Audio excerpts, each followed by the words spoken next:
पिंपरी चिंचवड महापालिका निवडणुकीत दोन्ही राष्ट्रवादी काँग्रेस पक्ष एकत्र यायची शक्यता वर्तवली जाते, कारण अजित पवार पक्षाच्या शहराध्यक्षांनी याबाबत स्पष्ट माहिती दिली आहे।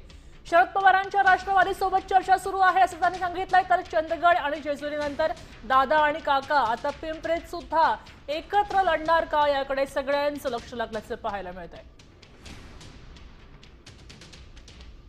ते दादांनी सांगताना सांगितलं की त्यांच्याकडनं प्रस्ताव आला आहे, तर त्या तिथं जे बोलणं चालू होतं त्यामध्ये की सुपरदायांच्या दादांचं बोलणं झालेलं आहे आणि साहेबांसोबत चर्चा करणार आहे। साहेबांसोबत अजून अंतिम चर्चा झालेली नाही, परंतु साहेबांसोबत चर्चा करणार। आता आपण पाहतात आहे की आता कोल्हापूरमध्ये एकत्र आले, म्हणजे आता इतर ठिकाणी एकत्र यायला काही हरकत नाहीये।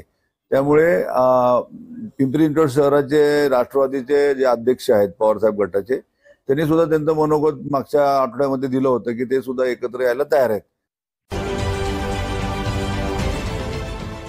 देश विदेशातील प्रत्येक घडामोडींचे लाईव्ह अपडेट मिळवण्यासाठी आता साम टीव्हीच्या सर्व सोशल मीडिया प्लॅटफॉर्मला लाईक, फॉलो आणि सबस्क्राईब करा। तसंच सर्व नोटिफिकेशनसाठी बेल आयकॉन प्रेस करायला विसरू नका।